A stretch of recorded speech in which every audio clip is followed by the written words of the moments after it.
Hey, Charlton Smith here. I'm here to review and give a little background and context to Netflix's season 1, episode 1 of The Three Body Problem.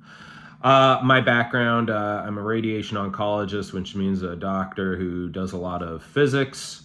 I work with physicists. Been in the military before. I love this is my favorite book of all time. I very much enjoyed even the Chinese version of the show, and very excited to get get the Netflix show rolling. One of the reasons I wanted to do a review on it, so I do not pretend that I have the best, literature and literary background, and I'm probably going to mess up some names, mess up some, in between the Chinese names and the English names, the pronunciations, and maybe some of the actual narrative of the story. What I've noticed, though, is in terms of YouTube reviews and YouTube discussions of the three body problem, there are not that many out there. I think this is an intimidating work for those reasons, amongst others. It's grandiose. I would call the entire genre, it's cosmic horror. It's the source material is heavily science based. The Netflix show may be a little less, and we're going to go into that. The Chinese version is pretty heavily, the Chinese TV show, is pretty heavily still science-based. There's maybe a slight insight into the cultural deltas between societies, but that's neither for here nor there today. But yeah, so I wanted to kind of give a discussion of it. One of the other good sources I've always found in discussing the ideas of three body problem, there's another YouTube channel, Quinn's Ideas. In terms of actual, a literary breakdown and contextualizing it amongst sci-fi, I would defer to much of his discussion of it because I think he does a better job than I will. My primary goal is kind of to be an addition to many of the things he said about the show and the series in the past, and to give my own take, especially with the Netflix version coming out. I will give a book to Chinese version to Netflix version if you want to kind of listen along as you watch along. This will be spoiler light, okay? What does that mean? It means that I'm going to be discussing this in the context of slightly beyond where the episodes end. I will not be bringing in ideas from book 2 and book 3 unless the show brings in ideas from book 2 and book 3, because that's unfair and that's going to spoil it for you. I have some experience discussing the show with other people, and I have some things that I'm never going to reveal ahead of time, and I have some things that it can be kind of drip fed. With the only caveat, I think part of the beauty of this book as a piece of fiction is that it's a slow burn, it's a drip feed. So I'm really going to try not to spoil anything. But if you want absolutely zero spoilers, yeah, don't watch this, or watch it later after you've watched the Netflix show. Why is this such an important work? Science fiction, cosmic horror. Just to give you an idea, this is all I have to say. Obama, when he was president, essentially, right? So he was dealing with some pretty serious stuff day to day. This was on his reading list. To give you an idea, this is a very adult book. I think also younger people can certainly enjoy this. Hopefully it'll trigger, maybe young adults to, take this on. It was written, in Chinese, but the adaptation, I believe it's Kenneth Liu. He did the translation. Just a masterwork of translation from my understanding.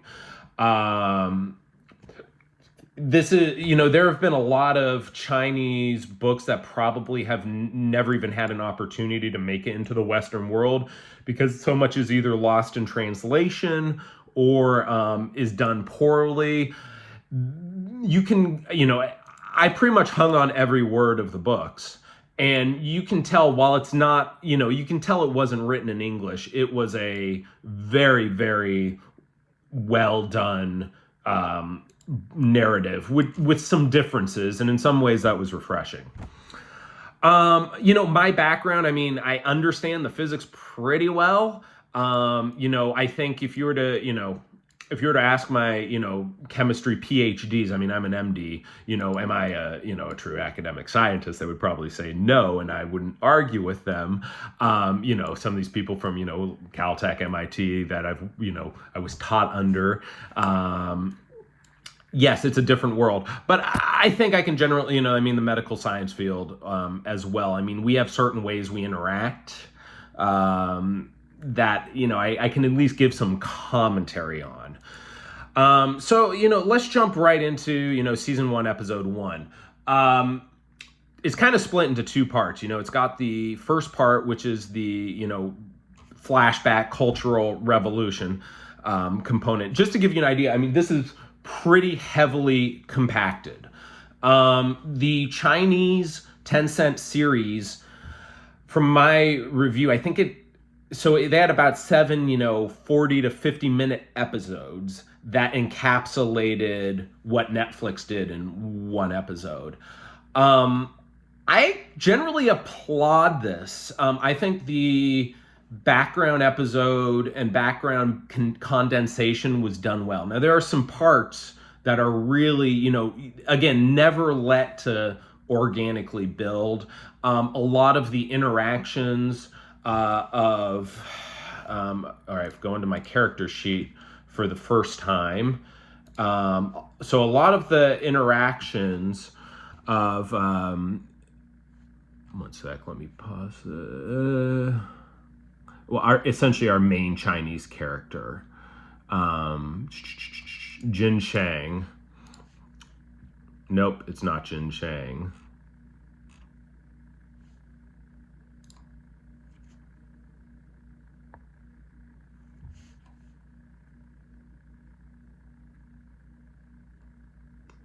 UNG.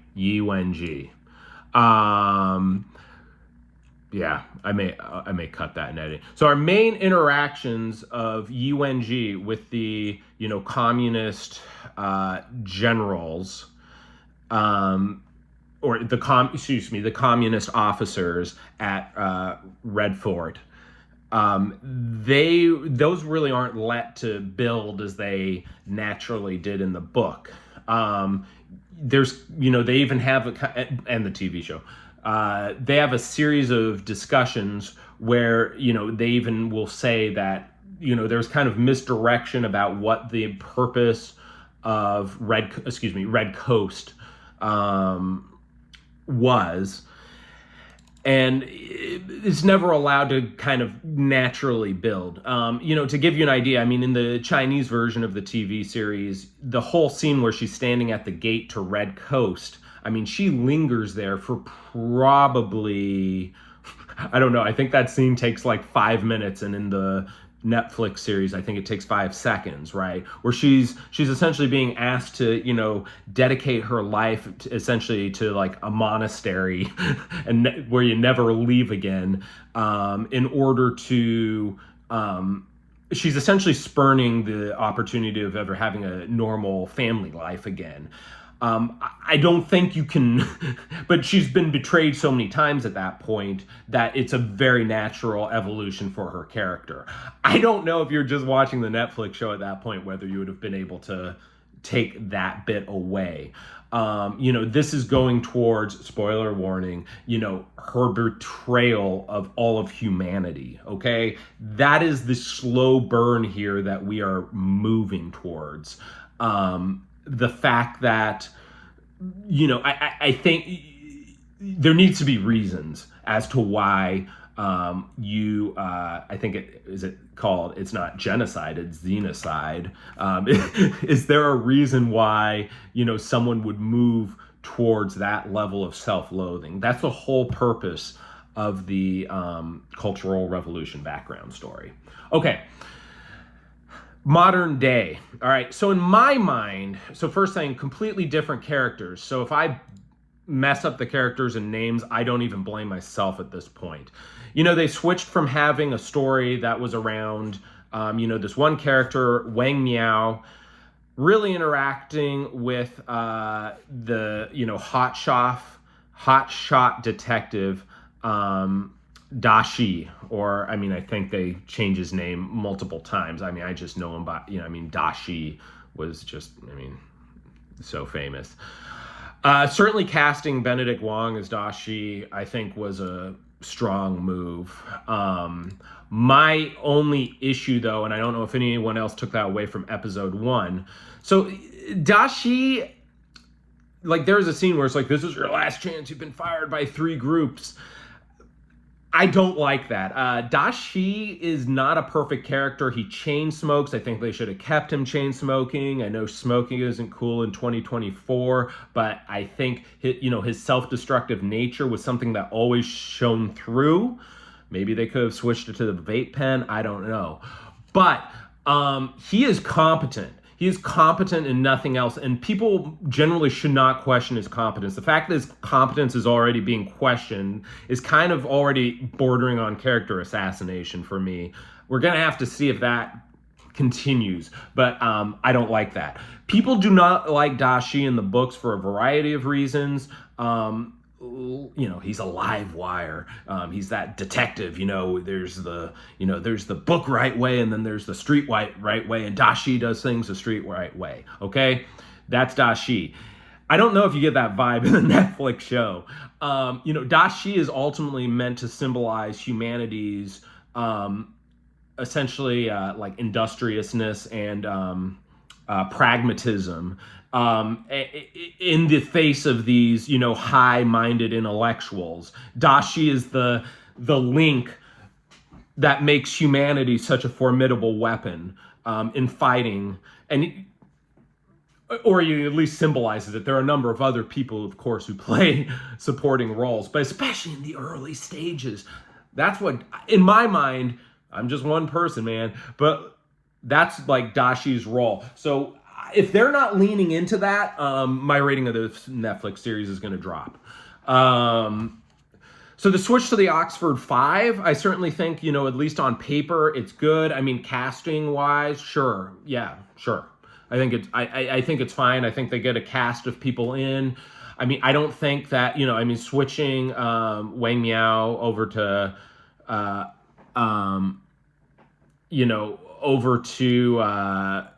Augie Salazar. I think that's fine.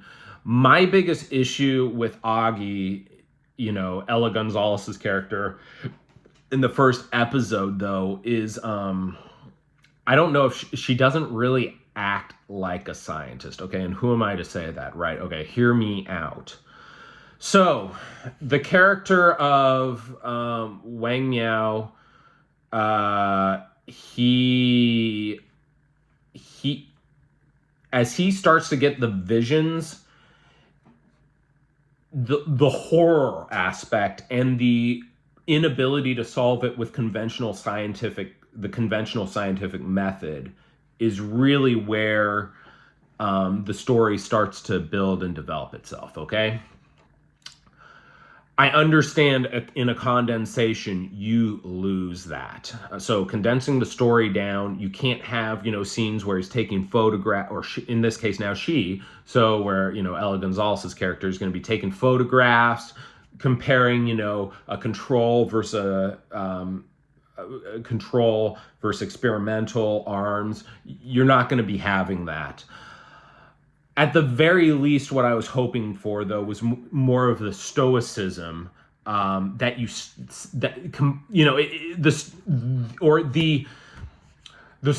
classical stoicism of someone in the sciences, understated, kind of muted expressions, meeting the existential dread of this, life-altering event that, Wang Miao goes through in the books.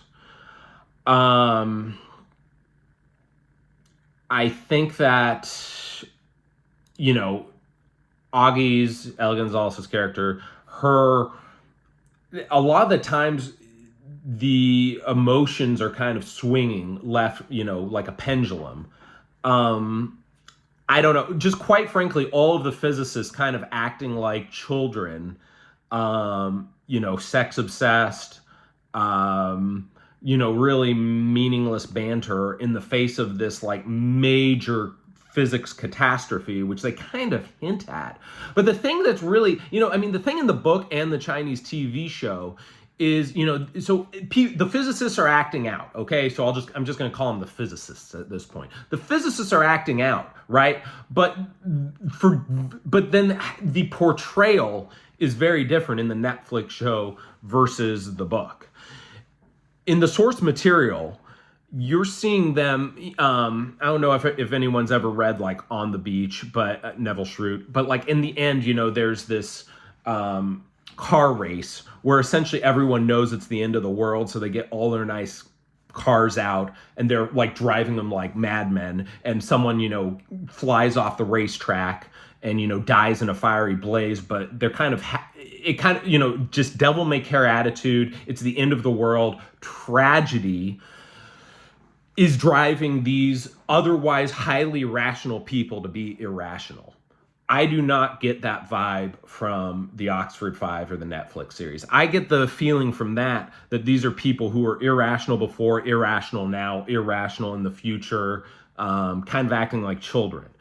So I think you're losing a lot of the gravitas of what, of seeing these,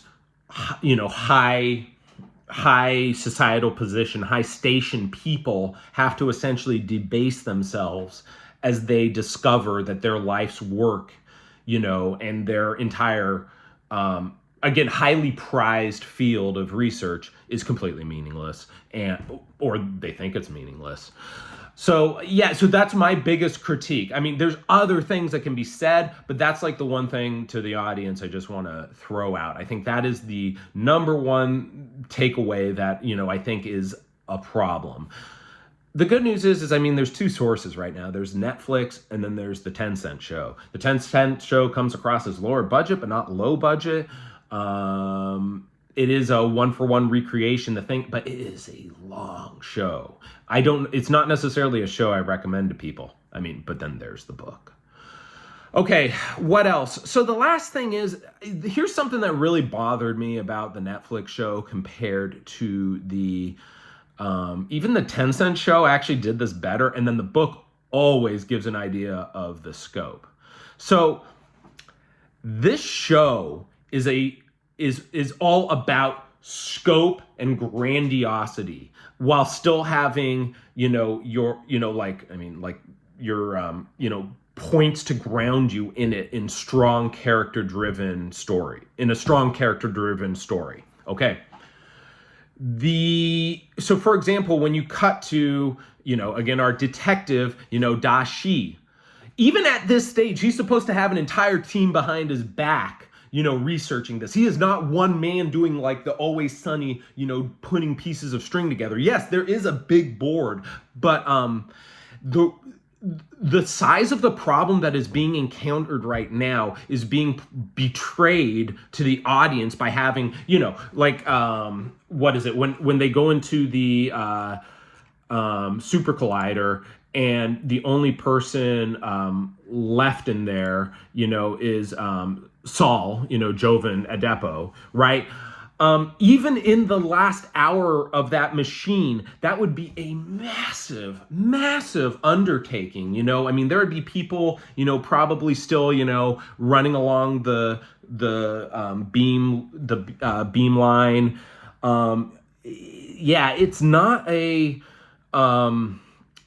These are people who, by not having the background, Saul does not come across in the show as being an important person. You have to be told that. In reality, maybe he has limited amount of, one of the things about, particle physics is, these people are always competing for beam time. When CERN went online, there's like a line of like 300 experiments all lined up. They're all going to get sequential beam time, that sort of thing, right? But the fact that you're like a scientist who has been granted beam time, means something, and you have the entire system, you have theoretical and experimental physics, and you have the entire experimental system supporting you. all of these people represent massive constituencies, and I don't know if that's, again, I don't know if this is being carried along in the Netflix show.